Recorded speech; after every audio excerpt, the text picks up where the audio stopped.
2020 मायथाइयाव जेब्लानाखि इउपिपिएलआ प्रमद बर' सारनि दैदेननायाव सरकार दादोंमोन, सरकार दानायनि सिगां जोंनि बड'लेण्ड ओनसोलाव जोबोद दावराव दावसि दङमोन। बर' अबर'नि राजखान्थि दङमोन। जाति जनगोष्ठीनि गेजेराव बिसास गैलायलायामोन। बमा बारुद सिलाइ AK-47नि बेयाव राजखान्थि सोलिदोंमोन। गासैखौबो फोजोबजोबनानै प्रमद बर' सारा इउपिपिएलनि सरकारनि गेजेरजों 2020 निफ्राय 25 मायथाइसिम गोजोन गायसनदोंमोन जोंनि बड'लेण्ड ओनसोलाव। 2025 मायथाइनि सेप्तेम्बर दानाव जेब्लानिफ्राय इउपिपिएलनि सरकारा गैया जादों, अब्लानिफ्रायनो नोंथांमोना नुदों एखमबा रेलवे ट्रेकआव मावइस्टनि बमा बेरफ्रुनाय, एखमबा मोननै हारिनि गेजेराव क'क्राझाराव दाङाबाजि जानानै इन्टारनेटखौ बन्द' खालामनो गोनां जानाय, दाखालि हिन्दु मुस्लिमनि दावराव जानानै क'क्राझाराव मस्जिदखौ आक्रमण खालामलायनाय जाबाय।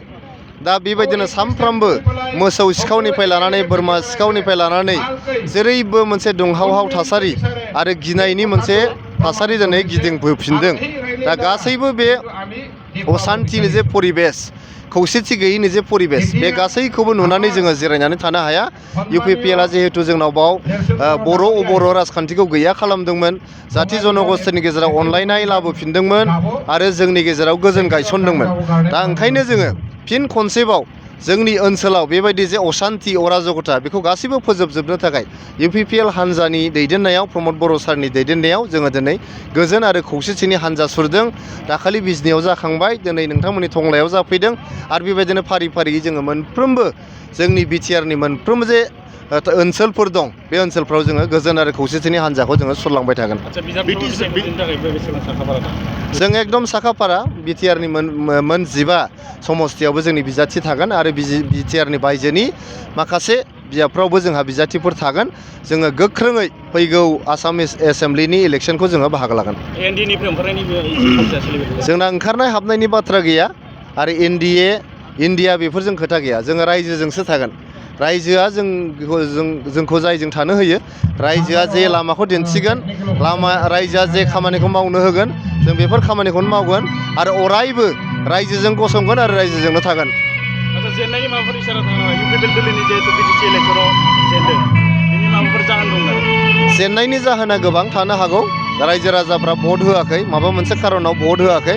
खिन्थु दिनै रायजो राजाफ्रा बयबो बुंसोलायदों जे जोंनि इउपिपिएलनो भट होयिया जोबोद गोरोन्थि जालांबाय आरो जोंनि भटनि फारागा जोबोद खम। जों फ्राय 6,20,000 भट मोनदों आरो बिपिएफआ 7,80,000 भट मोनदों। गतिके बारा भट नङा, 40टा समस्तियावहाय बे भटखौ जोङो मेकआप खालामजोबनानै गोबां बिजाबाव देरहानो हागोन होननानै जोङो जोबोद कनफिडेन्ट। बिपिएफनि जिथु माने स्ल'गान दंमोन, बिटिसि मेक ग्रेट एगेइन, बेयो थारैनो नैबे जुवा समाजखौ फोसाबनानै बेनि बुंनायाव सानो नामा? दिनैहाय बेखौ रायजो राजाफ्रानो बुंसोलायगासिनो दङ। मेक बिटिसि ग्रेट एगेइन होननानै स्ल'गानजों आरो मोनबा गेरेन्टि होनानै दिनै जे बिपिएफआ सरकाराव फैदोंमोन। मानसिफोर रायजो राजाफोरनो हा पाट्टा होनाय, लाइमोनफोरनो 100 कोटि होनाय, आइजोफोरनो 40 कोटि होनाय, जोंनि इक'नमिकेलि उइकार सेक्सननो 50 कोटि होनाय आरो बेंगुराफोरनो 10 कोटि होनो नागिरदोंमोन। दिनै मोनसेबो गेरेन्टिखौ बिथांमोना फुलफिल खालामाखै आरो मेक बिटिसि ग्रेट एगेइननि उनाव खालि जुवानि खामानि, दंफां दाननायनि खामानि, जौ लोंनानै फेस्टिभेल खुंनायनि खामानि आरो जेरैबो बिथिङाव असान्थि लाबोनायनि खामानि मावदों। बेखायनो रायजो राजाफ्रा दिनै बिपिएफखौ गाज्रि मोनजोब्बाय। फैबाय थानाय इलेक्सनाव बेफोरनि माबायदि थांखि लानानै इस्युखौ लानानै दिनै आवगायगोन? ना, बेलेन्स अफ पावार लाबोनांगोन। बिटिसिआव बिपिएफनो भट होबाय, थिगैनो जाबाय, जों बेखौ बजबनानैबो लाबाय इउपिपिएलआ। नाथाय दिनै आसाम एसेम्ब्लिनि इलेक्सनाव रायजो राजाफ्रा इउपिपिएलनो भट होनांगोन, सेक्टर सावगारियाव भट होनांगोन। होमबा आसाम एसेम्ब्लियाव सरकारा इउपिपिएलनि जागोन आरो बिटिसिआव बिपिएफनि जागोन। मोननैनि गेजेराव बेलेन्स अफ पावार जागोन। बेलेन्स अफ पावार जाबासो रायजो राजाखौ सेवा खालामनो थाखाय मोनसे कम्पिटिसन फैगोन।